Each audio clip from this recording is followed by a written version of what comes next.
Well, good afternoon again, and welcome to the National Book Festival. My name is Monica Valentine, and I am a program specialist in the Informal Learning Office of the Library of Congress.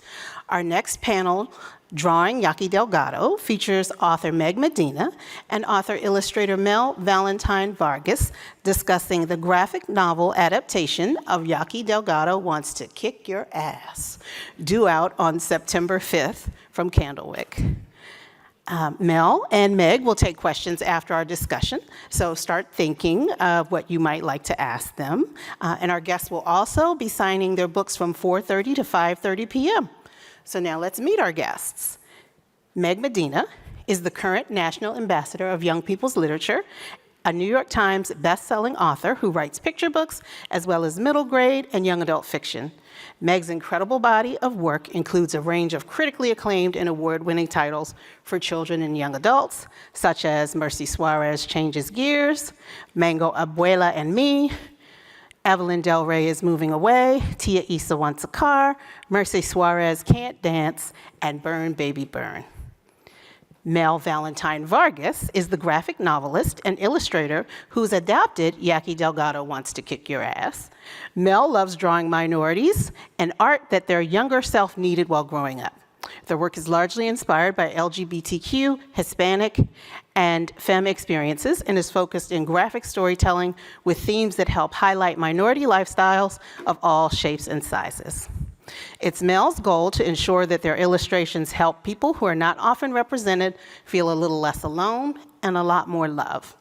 Mel has worked with several publishers, including Candlewick and Little Brown.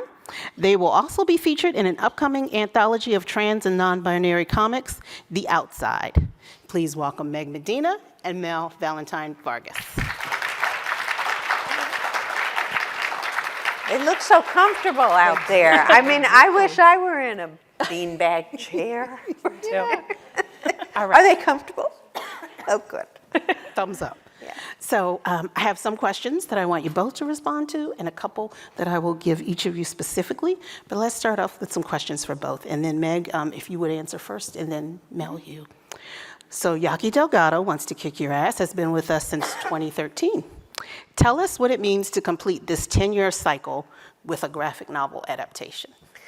So it's scary to think that 10 years has gone by, right, since I wrote the book. So many things have changed. And the beautiful part of writing a book that endures is that you see kids who read it when they were 13, they're now 23. Right? And they've had all of these experiences. So that's been beautiful. So a book ages. And there are things in a book that made sense 10 years ago that are different now. And so when we were thinking about how to celebrate the anniversary of Yaqui Delgado, we were thinking, well, what could we do? There was going to be a special anniversary edition. It's very beautiful, if you want to take a look at that. But we were also thinking that it might be a good idea to bring the story forward in a vehicle, a way that young people are reading now, 10 years later. And that's where the genius of Mel Valentine Vargas comes in. The wonderful adaptation of the book. So I'm just delighted. Awesome, yeah. Awesome. Mel, would you like to reflect on this cycle a little bit? Yeah, I always say this story, but I did not know that this book existed when they reached out to me to adapt and illustrate this book. So Candlewick sent me a copy of the book and I read it and I was like, oh my gosh. Like if I had known that this book existed as a teen, like I know that I would have felt like a gravitational pull towards this book. So it was really cool reading it and then reading it again and having to make, notes and highlighting stuff and flagging different pages to make sure that I am keeping this book the way that it was originally written, but then also bringing it 10 years later, which I was just telling Meg this, but like in the original book, for example, there's a landline and we don't have those anymore. Maybe you don't. There is a landline at the Medina Menendez home. I miss landline. Barely used, but it exists. I've still got one too. But yeah, so it's, yeah. Awesome. Can I also say that the other joy is that Mel and I share Cuban roots. Yes, yes. Please talk about that. I love that. And so Mel's family is here today Yes. as well. My which is dad really- and my sibling are in the audience. That's right. That's right.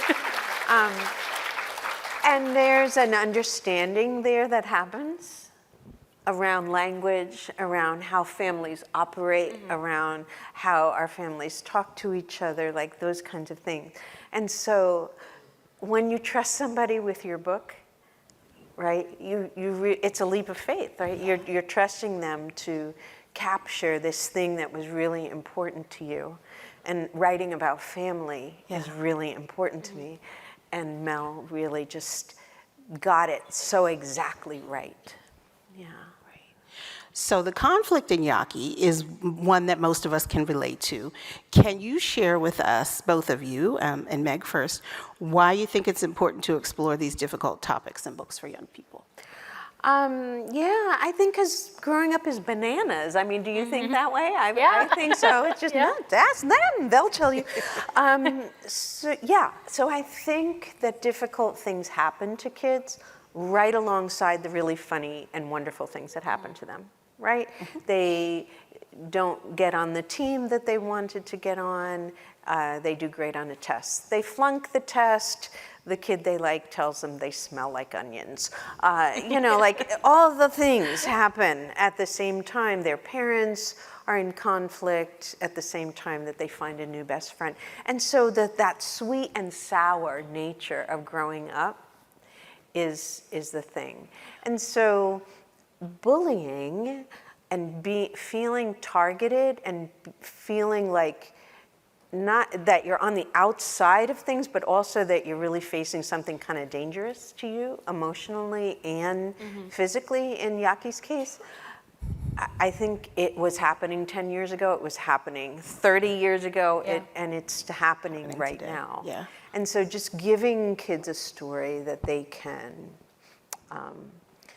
see that exact experience and just sort of ask themselves, like, does that happen in my classroom? Am I the bully? Am I Yaqui? Am I pity? Like, what would I do? Those kinds of things. I mean, what do you think? No. I mean, I agree with what Meg is saying. Unfortunately, bullying is something it doesn't seem like it's gonna stop now as much as I would love that. And like, I experienced it when I was in school, and like, I mean, who has not?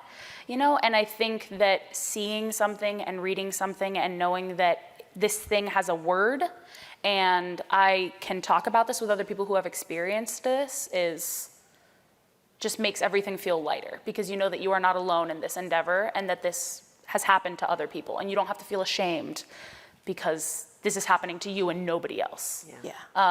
And even if, like Meg is saying, even if it hasn't happened to you, just knowing how to like look at it and give something a word is just, I think, so important. Yeah. I think shame is like the hardest part of being bullied, Yeah. because you feel like a loser. Yeah. Right? You feel like everybody sees that about you, right? And it feels sometimes, especially right now in the era of social media, where things go big right away, and it feels like a tsunami, right? There's no way to sort of battle it.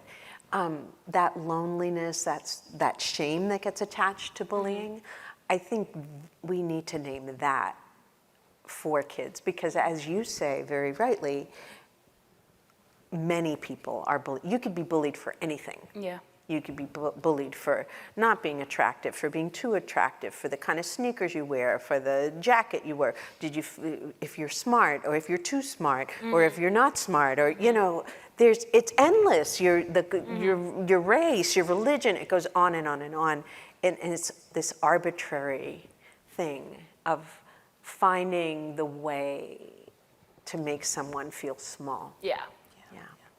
One thing I think is really terrific is there are kids who may never feel comfortable talking about it with anyone else. Right. And at least they will have books and literature where they can see that someone else has gone through or gotten through the same situation. Yeah, absolutely. I couldn't talk to my mother about it when it happened to Right. me. Were you able to talk with your family as it was happening? I mean, yeah, but this is, I think, I don't think it just happens in Hispanic households, but I know it happens a lot in like more like ethnic households and stuff where parents are like, deal with it with violence, you know, where it's like, oh, like they're being mean to you, like be mean back, you know, and I just did not have that in me, you know, and even when I would try to be mean, it would just like not work, you know, when you kind of like try to give somebody like a comeback and it just is bad. Yeah, yeah, it falls flat and you're like, And then you look even more dumb and you're just like, oh no, you know. So yeah, I think but I definitely was able to talk with them about it. And I mean, they wouldn't always recommend violence. They would be like, you know, well, like tell your teacher, you know, which I think is honestly like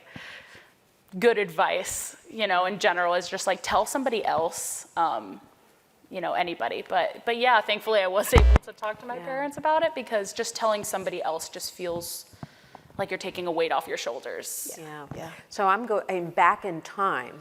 I'm much older than Mel. You know, the advice we used to give kids was things like, they're just jealous. Ignore Yes. them. They're just Yes. jealous. Oh my God. They're, you know, like these kind of solutions that solve nothing. But I remember not trusting, I hate to say it, not trusting my mom to be able to do anything with the information. Or really, for that matter, with my teachers. Because I went to a school that the currency was toughness, right? And so I just didn't feel like, well, what were they going to do for me? And so I kept it a secret, and it just ate at me. And I went through a very similar thing that Pity goes through in this novel. Yeah. Sometimes with my mom, it was like, sometimes I would avoid telling her because she would do too much at points. I remember this one. Did she have a baseball bat somewhere? No, but this one time, oh my God. I have a younger brother who is 2 years under me, and we went to elementary school together. And this one time we told her, you know, in the car line you wait, you sit down, and you wait for your parents to roll out the car, and the teachers are like, you know, get in your car. And there was this kid who would bother me and my brother specifically every day. And he was just I mean, anything, you know. I mean, it wasn't physical, but it was very emotional, and he would just call us, you know, like a whole bunch of stuff. And I made the mistake, which again, also I guess is like a godsend. I told my mom, and she was like, oh, like show me, like what does he look like? You know, like, oh, blah, blah, blah. And I was like, in my head, I was like, oh, she just like, you know, she wants to put like a face to the name. I get it. We go to school the next day, and she like comes out of the car and drops us off to our class. And she's like, okay, like I'm gonna, you know, bye guys, I'm gonna go. And then later that day, and the kid, so the important part is that we went to the car line later that day, and the kid would not even look at me and my brother. And I was like, wow, like this is going great. My mom tells me that she went up to him and she like did not threaten him, but she was like, don't you talk to my kids that way or something. And to me, that was very great because he did not bother us. But then the other part is like, I am so mortified that my mom talked to this kid. So yeah. You never know what the solution is. It's just not an easy solution. Right. Like, what are you going to do? It's not an easy thing to navigate. So Mel, you talked a little bit about how you came to this project. If there's anything more you'd like to share, we'd love to hear that.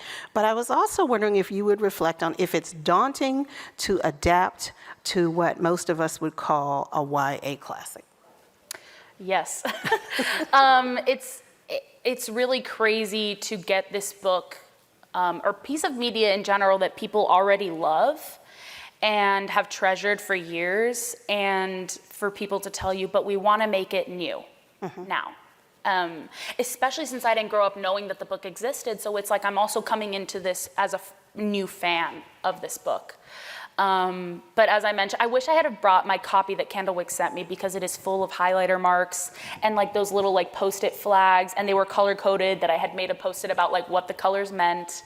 Wow. And I just read it, and I would, at the same time I was reading it, and I read it twice, I would also make notes about like things like this character does this. And if it's something that's really important or something like that, because I wanted to really keep this book as similar as possible, because it was already so good. I did not see a point in changing things other than to modernize it in, you know, so that kids now can understand it, I guess. You know. Okay, follow up to that. Could you share if there were challenges to telling Pity's story through illustration and what those might have been? Yeah. I think with chapter books, just books in general without illustrations, sometimes things can be left up to the imagination, so you don't have to describe these things that can seem a bit inappropriate, Like your mind can be left to imagine what that is going to look like. And so it's hard when you're making a graphic novel because I don't really have the liberty to not illustrate this very important part of the book, like when she is getting beat up, where it's, that's important and it happens in the book, but it's like to draw that, like this teenager going through this. There's, a lot of the story is, it's hard to read, and let alone like now I am adding imagery to that. Yeah. So one more for you, Meg. For Mel. In this graphic novel, text is kind of minimal, and the color palette is too. Would you explain to us kind of about those choices? They actually wanted to have the limited color palette. And I was interested in doing that because there's this other book that I like called Laura Dean Keeps Breaking Up With Me. And it is only in pink and different shades of black and then the white of the page. And I loved the art for that book. So I would not have originally pictured this book in limited color, but when they told me that, I was like, okay, that's cool, because I can draw inspiration from this book that I already love and that I know other people like. So the color was not really my choice, but honestly, I think the book is great, and I would not want it in full color now that I see it in this limited color palette. But with the dialogue, I think that people misunderstand really how much dialogue there is in chapter books. I don't think there's as much as we think there is. I feel like we could probably put all of the dialogue in most of like the regular chapter books that we read on like probably like a 5-page a Google Doc, if you put it all like next to each other. Mm-hmm. There's so much description, and that was more what I was trying to really make part of, like when Pity goes, the story takes place in New York City, and when Pity goes to the city, there's a lot of talking between her and the person she's in the city with, but it's like there's no need for that. When I'm drawing these pictures, I can draw them in the toy store, I can draw them walking down the city, and I don't have to put all of these pages of imagery, and I can just, draw it in one page. So some of that description is what fuels your illustration. Absolutely. Interesting, okay. Meg, I have a few questions for you. Yes. So why do you think Pity's story is still so relevant 10 years after it was published? Oh, I just think because it's still happening. Yeah. Because I think kids, and also, I think sadly, as a nation, we've sort of begun to embrace bullying ways of talking to one another around topics that we disagree with each other on, ridicule, making fun of, shutting down, humiliation, targeting people, like that has become a thing even among the adults who should know better. Mm-hmm. And so I think that it's still everywhere around us. Yeah. So that I think is the enduring quality. And just I think because Pity spends a lot of time in her head in the novel, like trying to figure out who she actually is, mm-hmm. like as a Latina, as a student, as like her feelings for this boy in the building, like she's trying to figure it out. And I think as kids are growing up, like they're trying to figure all those things out. So I think the questions sort of mirror the things that they are asking themselves. Would you talk a little bit about the relationship between Pity and her mom? Because that's a pretty critical one in the book. Yeah. So, all right, so I have to back out to tell you about my own mom. And so, first of all, this issue that happened to Pity happened to me in the 7th grade. The first chapter of this novel is essentially the exact thing that happened to me in the 7th grade. And my mom passed away in 2013, and I would love to tell you that my mom and I had a close relationship. But if I am being honest with you, I would have to tell you that we struggled together a lot. We had different opinions about things. We argued about things a lot.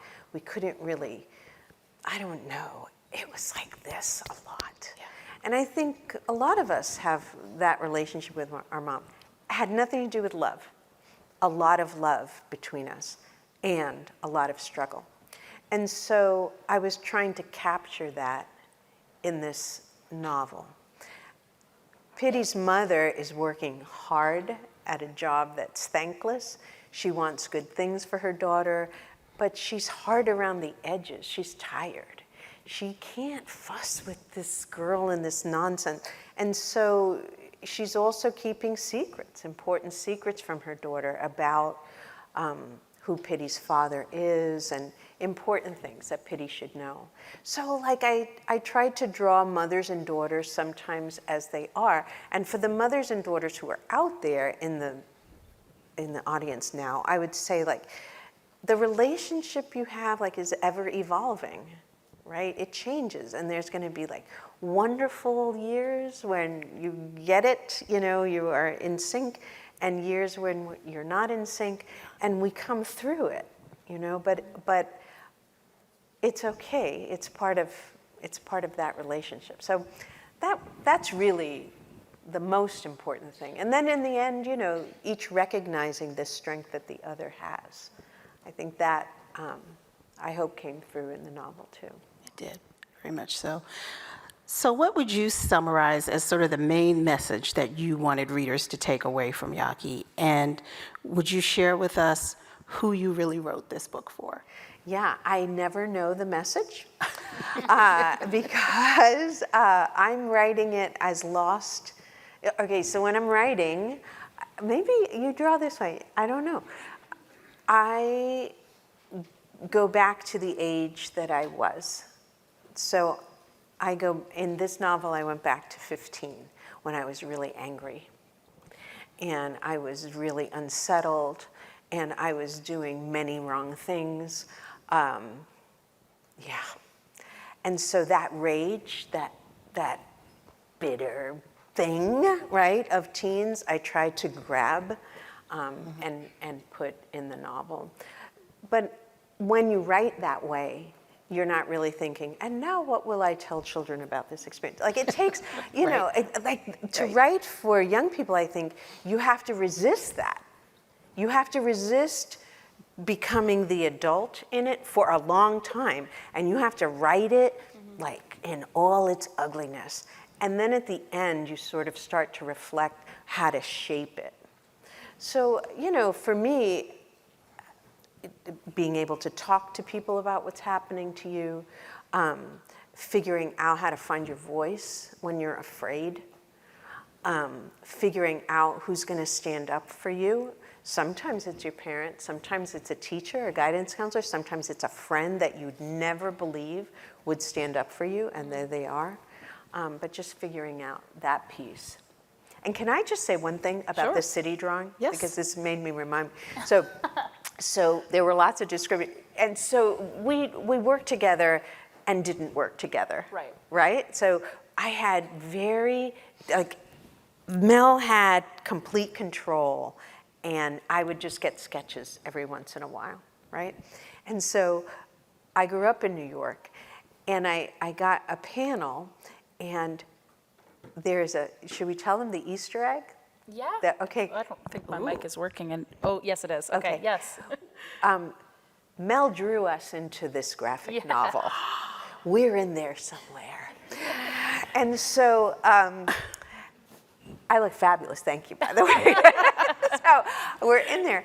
But in one of the sketches, it was a city street, and I could picture it in my mind. And there were no cars on this street, and there were no other people. And let me tell you why that is. I hate drawing cards. Okay, but I made them draw a card because I said, what city has is this after the apocalypse? What has happened to the people? Where are the cars and the people?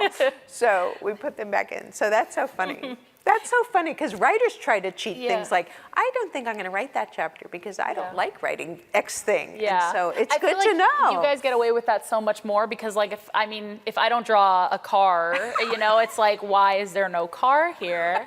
There's a part where they're laughing at a bike.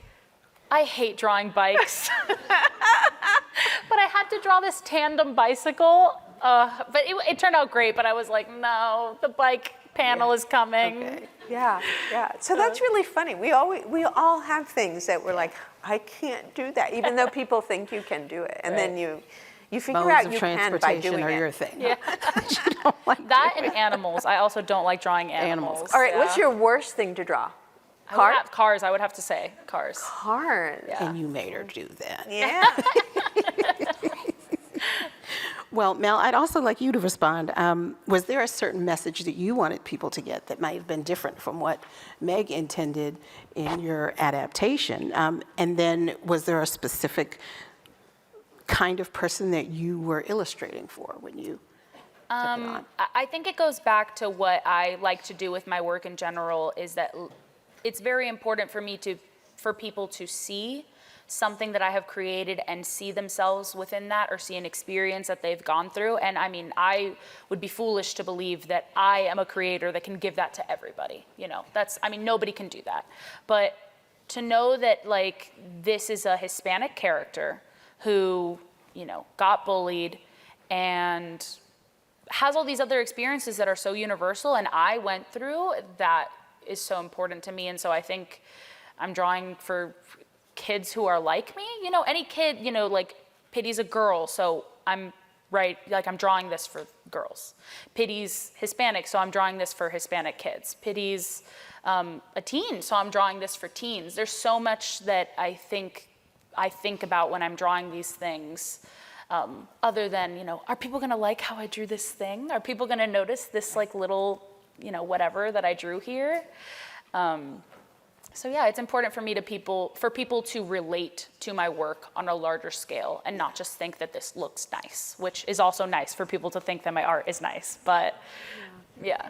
And the beauty of it is, though you might be writing or drawing for a specific audience, everyone benefits from it. You know, Yeah. any kid can pick it up Absolutely. and sort of hopefully see their self mirrored in that. So Yeah. That that's has terrific. happened. Yeah. I've had people from like vastly different backgrounds. They're absolutely not. I think one woman, a young woman, was from Wisconsin, and she, you know, blonde lady, and she said, oh, "That's my story." I was like, "Okay, Yeah. All right. let it be Yeah. your story," and that's fine. And that's the magic of books, I think, right? Like you can read a book about someone from a completely different culture, a different set of experiences, and something in it feels really universal. Yeah. And I think how we get there is writing or drawing it like super honestly to the experience, because that's, I think, what kids can respond to. They can smell a rat when you're cleaning it up and sanitizing They it. definitely know when something is not authentic. I think so. Yeah. And also, I think it's important for people to read books that also don't relate to them so that you can understand that group better. I found some of my favorite books that I've read are from, like, you know, groups that I will never belong to. And it's just amazing to read something and understand people better in general. I agree. So Meg, you have had 10 years now to get feedback and reader reactions Oh, yes. from Yaqui Delgado Wants to Kick Your Ass. Yes. So So many reactions, can you Monica. think of a couple of those that you might like to share with us that were Yeah. stand out for you? Yeah, I mean, guess which the first reaction is. It's like, you titled the book, what? And so, hair on fire, sparks, you know, problems that way. So I do get that reaction still. And what I always say is, I am pretty sure that teens, this is a YA novel, have heard the word ass. And I suspect, and that the experience in the book is very reminiscent of what they see in their school. So that's one reaction. Another reaction happened here, I think, at one of the National Book Festivals.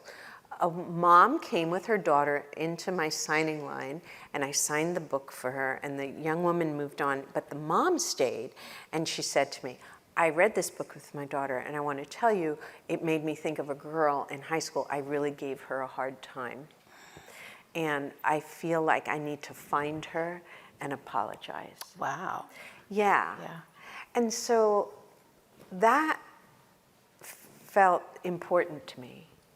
And the other reaction that happens sometimes, usually when I'm in schools, is there's always like, I'll finish the thing and the audience empties out, and there's always one or two kids who stay behind. And it's usually a kid who comes up and says, my bully's name is so-and-so, I don't know what to do. Wow. They just like, they come and say. They trust you. Yeah. The hard thing is I can stand with them in solidarity. I can promise them that there is an exit eventually, right? That this passes, but the hardness of the situation, the only thing I could do with them is be with them and use this book as a way to say, I see you, I know this hurts. I know it does. Yeah. So, yeah, those are three reactions that are sort of typical of how the book has been. So, Thank you. So, talking about reactions, I just want to say it's been a pleasure to watch your relationship, Meg, with the Library of Congress blossom over the years. And you are now serving as the National Ambassador for Young People's Literature. You can give a hand clap for that.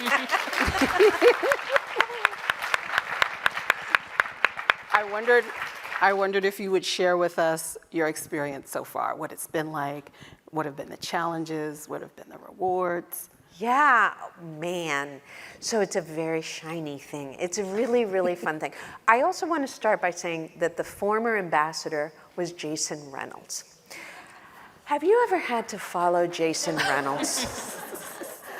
It's a tough gig, man. You know, it's a tough gig because this is not Jason Reynolds, right? And so he is one of my favorite people in the world, and he has been so generous in his time and his advice. I've gone to Newburgh, I've gone to Louisiana, I'm going to be going to Nashville, to Idaho, to Washington State. So schools apply, and I come, and I've asked to go to schools and communities where the school library and the community library and families are in connection. So I'm really interested in, I go to schools and I talk to kids about the books that I'm reading that I really love, and then I give them a chance to tell me about the books that they're reading that they think I should be reading. And so I have this enormous book list going from recommendations from everything from Dog Man to manga to horror, like all kinds of stuff that I'm reading now. And then the last thing is that I'm going to be working on creating an archive of recording authors who are writing incredible work for young people right now. I want to ask them to read me their best minute of their writing, or what they think is the best minute of their writing. I want them to tell me one thing they think is true about growing up, and one thing they think is true about reading in their lives and in the lives of children. Just for a minute or two, so that at the Library of Congress, we have this archive that says that children's literature is important, the young people's voices are important, and to sort of catalog and honor this group of new voices writing. So it's been beautiful. I mean, kids are just, they're funny, they're just, they make me laugh, they make you feel really welcome. The teachers and librarians are going just out of their minds, like just helping to welcome me. And the Library of Congress is a beautiful space. And all of you, Monica and others, Anya and everyone at the library, couldn't be more open and welcoming. And when you go, they're like, Meg, you're here. And you're like, oh, I want to live in Washington, D.C. Forget Richmond. So, and I have these beautiful experiences. So the day that I have to give up and like it's the next ambassador, it's going to be a dark day. it's going to be a tough day. So, We're not even thinking about that okay, yet. good, We're good. all Let's really not think about that. excited when you started, and I think this is one of the few times we've had like an ambassador who's already been researching at the library and had a relationship with the library. Yes, So for sure. I there did. was In lots fact, of excitement. Burn Baby Burn. I did a lot of research for Burn Baby Burn here, Yes, and we're yes. creating a source box, so you guys will be able to see all this stuff that I found here at the library when I was working on that novel. And I'm going to be having office hours, by the way. Yes. Yes, quarterly on Saturdays. So anybody who wants to come, we can come hang out, 20 minutes or so. I'll give you a little tour of the place. I'll give you some swag, answer any questions. We could just be together. So I'm trying to make the position not the ambassador of young people's, like I would like it to be something more connected to the kids that we're serving. Awesome, awesome. And for those of you who are wondering and already wanting to know how you sign up for those office hours, just keep your eyes on loc.gov. Eventually, it'll be up on the website. Okay. All right. So in these audiences, I'm certain we always have aspiring writers and probably aspiring illustrators. Would the two of you take a moment to offer some advice to aspiring illustrators and authors? Yeah. Do you want to go first? No, I want you to go first.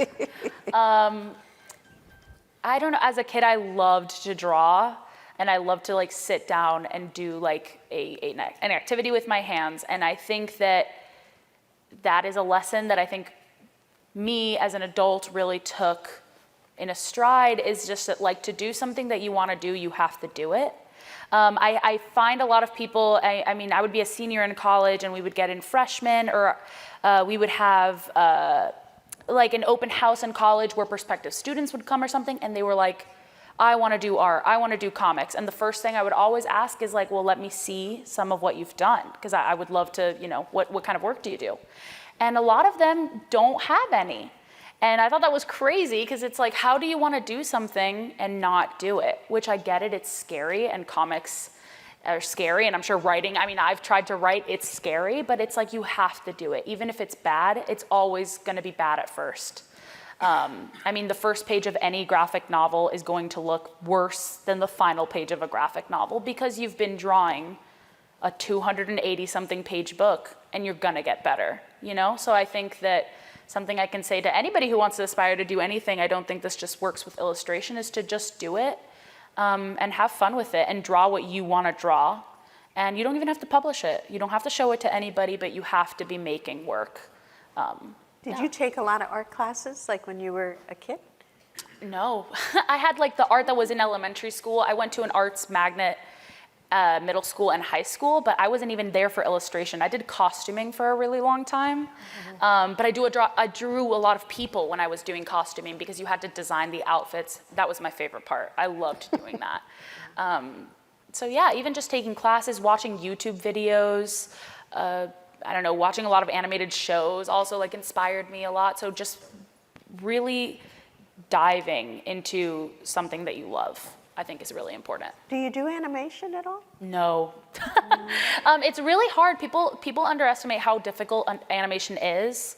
I did go to college with a minor in animation, specializing in stop motion, because I like little tiny things. And all the stop motion like props are really small, and so I really liked making them. Like Mel the Shell, or like, is he stop motion? Marcel Marcel the the Shell, is that Shell, it? yeah. But yes, kind of like that. But my favorite part wasn't even the animating of the stop motion figures. It was like making the little pieces of the things. Making Marcel. Yes, making Marcel. If you have not seen Marcel the Shell, have you seen Marcel the Shell? I've heard it, I've never seen it. Just to be clear, I have gonna no look it up part today. in the making Listen. of Marcel the Shell. Listen, it is really good. It is very sweet. I didn't think I could cry over a shell, Oh my goodness. and I did. It was really, I don't know, surprisingly deep. I was trapped on a flight, and I said, all right, I'd seen everything, and so I'm watching Marcel the Shell. It was funny, it was deep, it was all things. But we're not talking about Marcel the Shell. We're here to talk about Yaqui Delgado. Yes, yes. Oh, and right now, we're talking about advice for aspiring writers. Yes, I'm with you. I think you got to do it, and you have to be willing to be terrible at the beginning. I'm writing this novel now. I'm working on a fantasy. And I wrote it saying to myself, I want to write something I've never written before. I want to scare myself. I want to stretch myself. I want to try something new. And then the problem with all that is that then you have to do it, right? And then you are scared and you are stretching yourself, and that is never, it's not comfortable. It's good, but it's not comfortable. So I'm in the second draft of it. And the first draft, I liked the first half, but when I reread the second half, I said to myself, this is terrible. It's awful. And so unwrite, and I just carved it out and I have a file in my computer called the cemetery, where I put all the buried bodies over there. But you know what's interesting about the cemetery? I don't know if maybe you do this with some of your original drawings. There might be a piece or two of a body in there that I might want, and then I just take is it a name or a little event, and I rescue it and I put it back in. Yeah. But yeah, I think you do it, and you take a lot of classes. You sign up for magazine or journalism. You do. I did a blog. I recorded a podcast with a girl named Ashara, who's here. She's 9. She's doing her own podcast. And so stuff like that teaches you how to write questions, how to write for sound, for how people sound, all those things. Just do it. Yeah, that's the only way to get better. Did you like writing as a kid? Good advice. I loved writing as a kid. As an adult, Yeah. I'm not the biggest fan, but Yeah. yeah, you're right. Diving in is just the best way to do it, and that's what drafts are all about. If it's not great the first time, rewrite. Right. So I have to ask this other thing, because now you're a librarian. Another beautiful book career, right? That's the other thing, that all of these things are careers for people who love books and words, right? Right. There's marketing, there's publicity of books, there's illustrating them, there's writing them, there's loving them, right? Being a librarian. So did your love of writing is that the trajectory you took to become a librarian? I think so. Well, first, I will clarify that I'm not a librarian, because I respect librarians, so I don't want to mask myself as one. I'm a library program specialist, but you're right. It's the same kind of work, and it's all fueled by a love of books and a love of language that I got from my mother. So that's how I got there, and when I have experiences like this, like I'm having on stage with you guys today, I always say, that is for her. Because she fueled that love of language and of books for me. So thank you for asking me about me. No, for sure. I love all books. I'm always interested in how people become book lovers. Yeah. Right? Yeah. I find it's interesting. We come into so many different paths. All these kids one day who are here lying down on these very comfortable beanbag chairs are going to look back and say, how I became a book lover. I think, my mother used to take me to the National Book. It'll be stuff like that. That's really kind of cool. Yeah. I saw her reading, and that made me want to learn to read all the more, because one, I was nosy, and two, because I could just tell that it filled her. She loved it. She enjoyed it. She was in a better mood after she finished a book. So, yeah. Oh, that's good to know. Always in a better mood after she finished a book. So, Meg, we have heard a little bit about what's coming for you. You gave us a preview of your next activities as ambassador. And Mel, I'd like to give you a chance to talk about any upcoming projects that you have. Well, first, you've got to get this one out, right? This is due out September 5th. But is there anything else in the works you want to share? Yeah, another graphic novel that I illustrated is coming out in April of next year, and it's called Pillow Talk. And it's about the pillow fighting league in Canada, which is a real thing. Oh my gosh. Where these amazing women pillow fight. And it sounds like sleepover, girly, but they wear knee pads and helmets, so. But the book is about that, and it's very fun. It was written by Stephanie Cook, and I'm very excited about it, so check that out.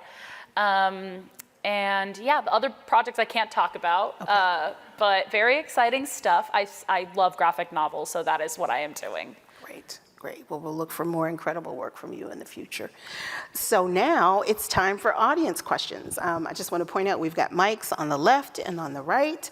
And if you would like to share a question with Meg or Mel, you can just start lining up. And we will alternate starting on the left and then popcorning over to the right. Come on up. Hi. Now it's a little low. Crouch. That's not very tall. It's made for them, right? I work for the library, so I share your love of books, but I do visual communications, and I started illustrating, and my question is probably more for you, Mel. I am working on a book that involves a character for the first time, and I just wanted to know, what is your process for sort of figuring out what a character looks like, and then getting the different angles right? I mean, a lot of that is practicing for the angles. When I first started drawing, I was like, how do I make this character look the same every single time without the use of color, which I think helps so much. But when you're just doing line art, it's like, does this character even look like the same person? But I think a lot of my process in making a character look a certain way, this book is an exception considering that it was already written, and I was writing very meticulous notes on like, of what a character looked like if Meg said that this character has, blank, is making a character look like in a way that I want to draw, I love drawing hair, so I like to give characters hair that I really want to draw over and over again, and cool clothes that I think is cute, that I think will be fun to illustrate in movement. So I think honestly just having fun with it, like don't put yourself through something that you're just not going to want to draw. And then practice, which I know is lame, but just practice is honestly like, yeah, it's just like the most important thing when it comes to, I think, any art field. Yeah. So yeah, Great. I hope that helps. Thanks for the question. So now on this side. Hello, my name is Jamil. Pleasure to meet you guys. Hi. I had a question for Mel. Hi. Nice to meet you. Nice to meet you. In regards to being an illustrator or an artist who does mediums similar to pencils and pens and stuff like that, I'm a fan of animation. I've noticed that the styles change drastically over, almost like the longer the show goes on for. Would you say it's a similar experience as an illustrator? As you grow older, does your style change or adapt or improve? Oh my God, yes. Yeah, absolutely. I think writers too, I'm sure, like anybody who does any form of art, I feel like you go through this like metamorphosis, and it's always going to be changing. And I used to say like, oh, I've gotten better, but like, I don't even want to use that word anymore. I think you just change in how you want to do things. And you just find more enjoyable ways. You find easier ways to do something. Because I look at my art back in college, and I don't think it was bad, but it's so different now. And I don't think that is bad, to make different looking art and being like, I used to really like to do tangible drawings. I would do with brush pen, and I don't do that anymore. This entire book is done on my iPad. And it's changed the style that I work in because I'm working in a completely different medium that is very controlled, in which I can erase constantly. So yeah, changing is okay. And I think it's important, honestly, that you are changing and you're getting influenced by work that you are seeing and that you like. So yeah, I hope that helps. Thank you. Yeah, of course. Thank you. Nice to meet you. Right. And we're back on the left. Hello. Hi. I was wondering, so Mel, you made the graphic novel just based on the actual novel, right? Mm-hmm. Was it more helpful to use like an actual novel, or would it be more helpful in like a specifically scripted format for comics? Yeah. I wouldn't say one is better than the other. They're so different. Reading something that is such a labor of love, and again is already so loved within the reader community, and making sure that like pity. There's a part in the book where, for example, like Pity is said to look a certain way. I think like the neighbor calls her Toad because her eyes are slightly farther apart than normal, is a part of the book. And I tried illustrating that at first too, and it's just like you want to make sure that you are putting in these pieces of these characters that are just like, so I gave those eyes to her mom, I remember, because I was like, I want her to look like her mom, So I think in that way it's easy because like a lot of the thinking work of characters is done for me because Meg has already written these characters and created them. As opposed to my book Pillow Talk, which is coming out next year, is like the author had these ideas of what the characters looked like and did a Pinterest board for them, which is honestly an incredible artist tool. I love Pinterest. But she made these boards of what these characters would look like, but she didn't give me any like specific facial details or anything, And so that was fun for me, but it was in a lot of ways more work because I am creating this character from like the ground up in a way. All right. Yeah. We'll go back to this side. Did you have a question? Okay. Get there. Sorry. My question was for Meg. I just was wondering, like, what drew you to writing children's literature and young adult literature? I know, like, you could write anything, but you chose this kind of genre. I don't know what drew you to that. Yeah, I think because I don't know. I feel like most of us can name our favorite book when we were a kid. Most of us can. Book lovers can. They remember that book really well and where they were when they read it and all those things. So I think like children's books occupy this really special foundational place inside people. So that was one draw. And I just feel like growing up is really hard. It's beautiful and hard. And so when I write, I feel like I'm writing to sort of understand what happened to me as I grew up and then be able to sort of hold a light up for kids coming behind me, sort of to make their own conclusions about the things that I noticed going forward. So that's how Thank you. You're welcome. We'll go on this side and then hold on, I promise we'll get to you. So when you're drawing characters, do you prefer a lot more creativity, like with the Pinterest board, or do you prefer the character written with all of the things that are on them, or do you prefer like the author or whoever is giving you this character to then draw like a character sheet where they already draw the character and then you can draw them again and again and again? Yeah, like having the people originally draw like a standard, like this is what this character already looks like.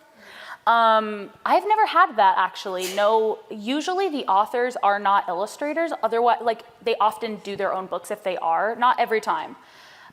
So they often don't have this tangible, like this is what this character looks like.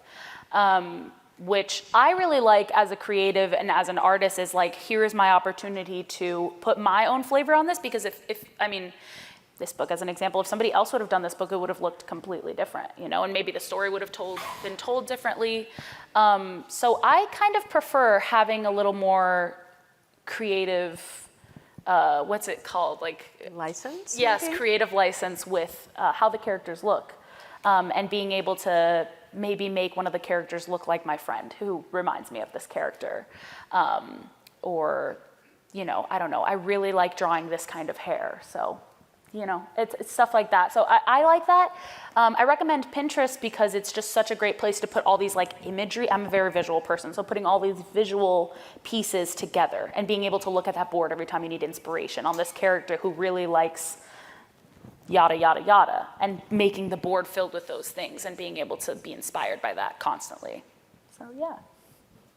Thank you. Thank you. Okay, your turn. When you were younger and you were drawing, did you ever get upset at how your drawing looked? Like you were like, no, I don't think this is good. And then like you just like sort of started to kind of move away from drawing because you were looking down on yourself thinking that you couldn't draw right. That's a really good question. That happens to me today. I think that happens for anybody who does something, right? It's just like, this sucks and I don't want to do it anymore.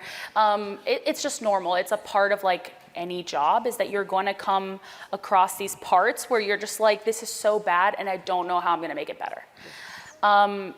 I've experienced that like my whole life, and I think anybody can say that like they've tried to draw something and it doesn't look the way that they want it to look, and that's normal. I think you just continue to draw it and you work on it.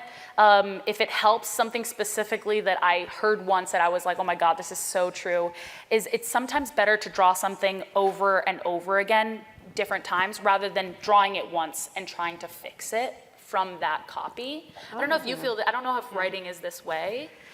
Writing has the same thing. Like you'll write. You have what you want to achieve in your mind, right? And then you put the words on the page, and they fall flat. Yeah. Like they don't feel artful. They don't feel good. They don't feel anything. And I've had moments like that too, where I even today these days, where I don't know how to fix it. Mm-hmm. I'll tell you though, the beauty in having friends who are creative and having editors is you say, I don't know how to fix this. What do you think? Yes. And sometimes someone else's eyes can help you, just give you some ideas. Mm-hmm. So you have to sort of get past the fear or the shame of sharing it, right? When it's terrible, and just say, yeah, I think this is terrible. Not sure how to fix it. What do you think? Yeah. And just hearing the different ideas. Yeah. Do you do that? Oh my God, absolutely. Most of my friends also went to art college with me, and a lot of us will draw things and we'll be like, this looks weird. Like, how do I fix this? Because it's hard sometimes, Yeah. So it's totally normal for you to hate your work, but you just gotta like work to like it. I guess. Yeah. Thank you so much. Yeah. I want to meet an author. Yes. All right, I think we have time for the one more question. I don't really have a question, but I wanted to say I did reading Olympics last year, and I read Mercy Suarez Changes Gears. Thank you. And it was like a big book, and I'm like, well, might as well try it. And towards the end, it made me cry a lot. And I was reading it in school. I'm like, don't cry. Don't cry, wait until you get home. Yeah, I know. I had the same experience when I was writing it. Did the same thing, man. It's like, hold it together, Meg. But thank you for reading it, and thank you for sticking with it, and thank you for like being open-hearted when you read it. Because the fact that you cried tells me that you read this book with your mind open and your heart open, and that's the best way to read a book. Yeah, thank you. Yes. Thank you for that question. I think that is a marvelous way to end. Yeah, that was beautiful.